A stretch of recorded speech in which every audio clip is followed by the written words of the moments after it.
Welcome back to the nightly recap with Dr. Leslie, forensic psychologist. Let's hit on some interesting topics today. And thank God today was calmer than yesterday. If you look at yesterday's video, it was a shit show in America.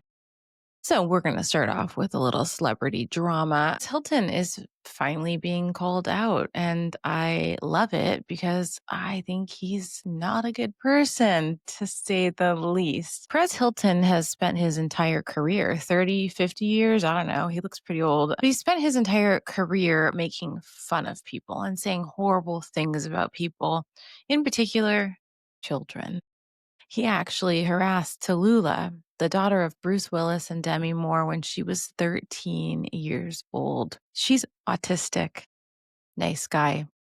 He also posted her nude bottom when she was 15 on his website. Still fucking there. Now, she decided on her own to speak out against him today, and I'm very proud of her. And Demi Moore also spoke out about him. Lula actually said that Perez sleeps on the sheets that he purchased from the tears of children. What a great guy. Yet so many people still follow him, and they follow him because he's ripping apart Blake Lively right now, as well as other celebrities. And he says the most nasty things about Blake Lively.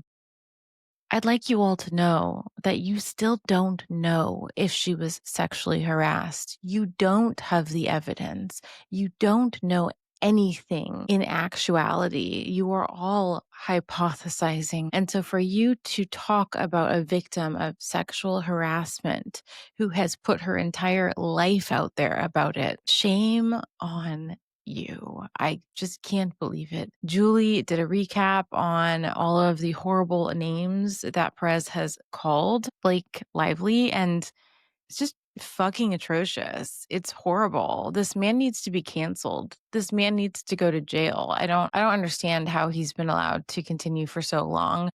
He posted a video saying that he was sobbing, or tears were just coming out of his eyes randomly, and he wanted to know what was wrong. One, where's your fucking insight? But two, I mean, yeah, that usually happens when you are full of shame. That usually happens when you have devoted your career to hurting other people, and it's going to find ways to come out. And maybe that's how it's coming out. But anyone like that doesn't deserve a platform, and anyone like that is going to struggle in life, especially as they age, especially as they get closer to that midlife crisis, when you realize that you can no longer compartmentalize the traumas and the horrible things that you have done to people. You can't justify it anymore. You're too tired. You're too old.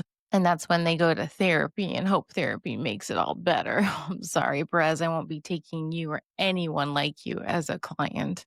I'm very happy that Tallulah spoke up today, because what he's done is horrible. And Demi Moore spoke up too, just to continue saying that if you follow him, then you are endorsing child sexual abuse. You are endorsing somebody who uses children's nudity and sexuality to promote himself and to make money. And just so you know, Perez, just so you know, we had the same nanny. She worked for you for a while before she worked for me. And boy, does she like to spill the tea. So yes, I'm coming from actual experience of knowing what happened in your household with your children.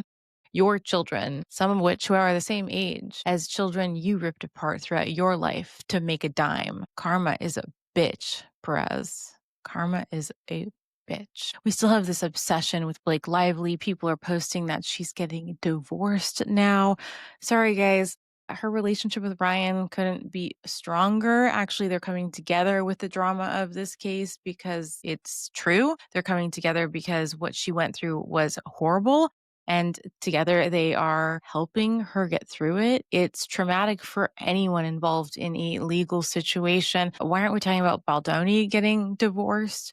The stressors on everyone involved will lead to tensions in their relationships. And if they're good enough people and strong enough people and they're telling the truth, they're going to stick together.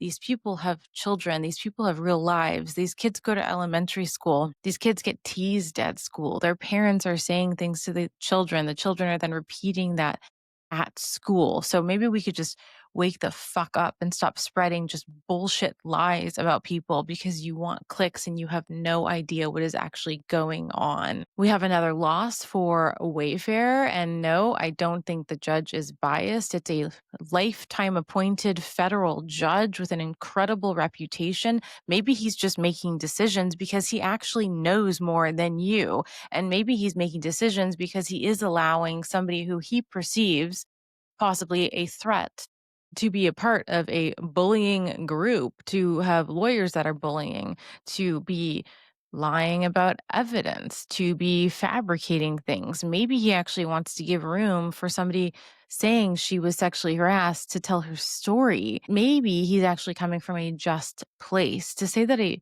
federal judge is bought when I'm sorry, everyone says Blake and Ryan are so rich. Yeah, they are. They're really rich. So is Steve Surowitz. He's more rich than them. He's the one backing all of this. He's the one paying all of these people in this lawsuit. So for that comparison to be made, that's just utterly ridiculous. The power player is actually Steve Surowitz. And I don't know how many billions he has. I mean, Google says like 2 billion. They're probably way less than that now, but man, I wouldn't want to lose my money over something like this. Yeah, I think Wayfair screwed up and they tried to like pull Jamie Heath out of the lawsuit with Stephanie Jones. And the judge was like, no, you fucked up and you have to be deposed. So that'll be so juicy. Actually, I don't really care. I'm not going to read these depositions. I'm going to wait for trial and I'm going to see. But I'm also curious why they don't want Jamie Heath being deposed.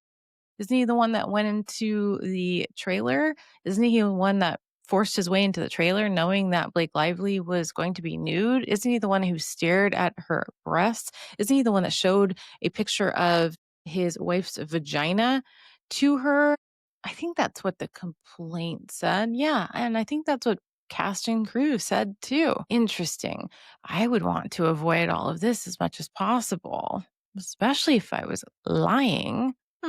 Interesting. Anyway, the judge saw through that and he is going to have to be deposed. Maybe it was Brian Friedman's fault. Maybe he's just so distracted watching my Instagram stories because I see his name and you can tell when people view your stories, guys. You can tell on TikTok too. Even if you're switching your accounts around, Brian, maybe do a better job. Not much celebrity news other than Dolly Parton. We all had to pray for her today. Turns out she has kidney stones, so she's okay. Save those prayers for maybe some kids harmed across the world that actually need them right now. I love Dolly, but I don't think that was necessary to scare the country, not really the world. I don't think the world cares, but to scare them about that. Okay, let's turn to like what's happening in the court system. We have Oregon actually maybe taking a stand against vaping. I like that because people are selling vape to children disguised as basically looking like candy for children. And that is some sick shit. That's sick. I can't believe it. And they actually arrested a guy today related to the Palisades. So I would assume tomorrow we are going to see a whole shit ton of pyromaniac experts on the news talking about pyromania and why this guy did it. So pyromania is, when you start fires to get your rocks off, you enjoy seeing the chaos, you enjoy seeing the harm, you like the stimulation, you need the stimulation. Sometimes it's actually even an addiction. But what's interesting for me is that pyromania, fire starting is a violent felony. You could go to prison forever for it. And it's because you don't know what's going to happen with that fire. You don't know where it's going to spread.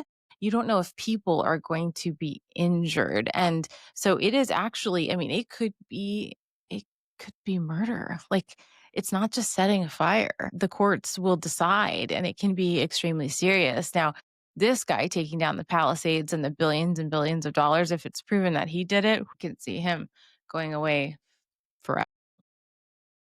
The US government is still shut down. Now we are seeing more airports being grounded. We are seeing the IRS is furloughing people. We're getting to a point where people are realizing that they're not going to get their money back. Like they have one more week of a paycheck and then they're not going to get paid for their work. They're not going to be reimbursed. Things are screwed. But it was a calmer day because Aaron Parnas only posted, I think, 11 videos rather than like 30 or 40. He looks a bit tired. So good. We need him around. We need a little bit of calmness. Trump did post on Truth Social, I think, that he took away the freedom of speech. We can't burn the American flag. I don't really know how those two relate. You can burn the American flag because there still is freedom of speech. I mean, I wouldn't. I think that's a horrible act, but it doesn't mean that what he said is true. I don't even know what he was saying. Half the time, I'm just so confused by these DMs that are posted as tweets, and I don't know. It was confirmed that that DM on Truth Social that he posted publicly to Pam Bondi wanting all these people arrested was actually a DM. So it was actually a direct message. And I think it was, I want to say the Wall Street Journal confirmed that. So Trump really is sending private messages to cabinet members, to people in Congress, telling them what to do. And I would imagine because of the ties to Epstein, he's super good at blackmailing because everybody, when they mess up and they don't defend him, like when Pam Bondi, I was saying people needed to apologize to Trump yesterday, everybody looks so scared. They really genuinely look scared. There was a photograph of Pam Bondi's notes yesterday. She opened up like the envelope and there was these white notes typed and handwritten, but it was like for each person the things that she could counter with and go back and call them a horrible person and the horrible things that they've done.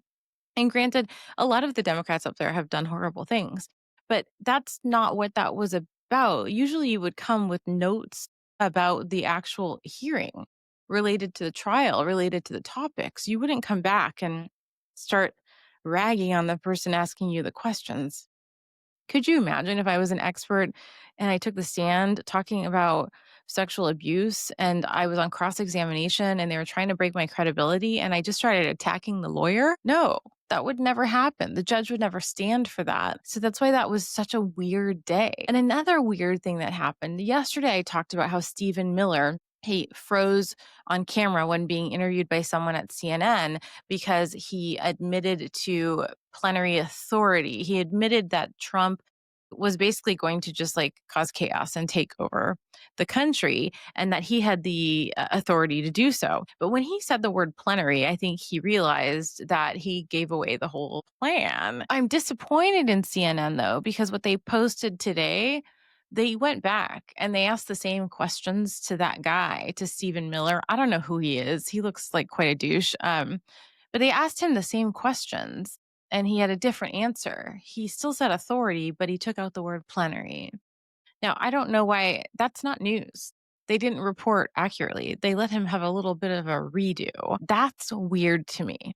I'm just noting that that's weird. I don't think it's conspiracy, but I think it's heavily edited and that people are protecting people and not being transparent and not being authentic. And if I knew or if I find out from the journalists who I talk to who question Trump every day on the news in the White House, I will update you. More government information. Gavin Newsom said he loved Bad Bunny. Bad Bunny is Puerto Rican, right? But most of MAGA says that he's Mexican, and then they don't really like the Mexican president, who would then be Trump. A lot of the educational level of Americans in rural areas is not high. Some is very high, but, again, look at this individually. Look at the people making these statements. Look at the people who are voting. Look at the people who are just simply being interviewed on television and they're asked questions and they don't know how to answer them.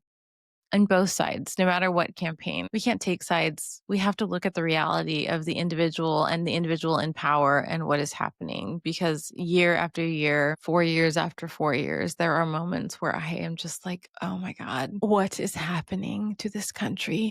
I don't want socialism, but I don't want this. And we have protests coming out in Chicago right now on Wednesday night. And that's probably because Trump woke up and told everyone that the governor and mayor in Illinois needed to go to jail and that he wants to deploy the military there. So now everyone is pissed. And if you know anything about Chicago, they stand up for each other and they will always have each other's backs.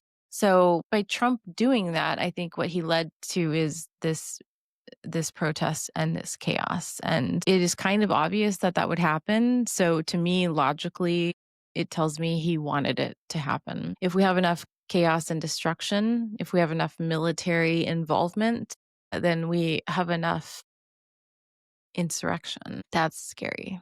No wonder all of my feeds are filled with, keep weapons in your house, keep cans of stuff, keep water for weeks, get those radios that are cranking radios with flashlights I mean, I did order one yesterday. It hasn't come on Amazon yet, but yeah, I did order one. Anyway, so it was a quieter fucking day than yesterday. Thank God. Let's close with a little meditation. I want you to close your eyes. I want you to picture Perez Hilton's fugly face, as he would say it. I want you to picture him crying because he's been really mean to a lot of people and he abused children, and I'm not okay with that. And I want you to picture a jail cell closing in front of him because he's finally had to deal with the consequences of his actions. You don't screw with kids, and that's one thing I will always stand for. Okay, guys. Have a good night. Go watch something fun. Go watch something lighthearted. And I will be back to you tomorrow, hopefully with not a chaotic fucking news day.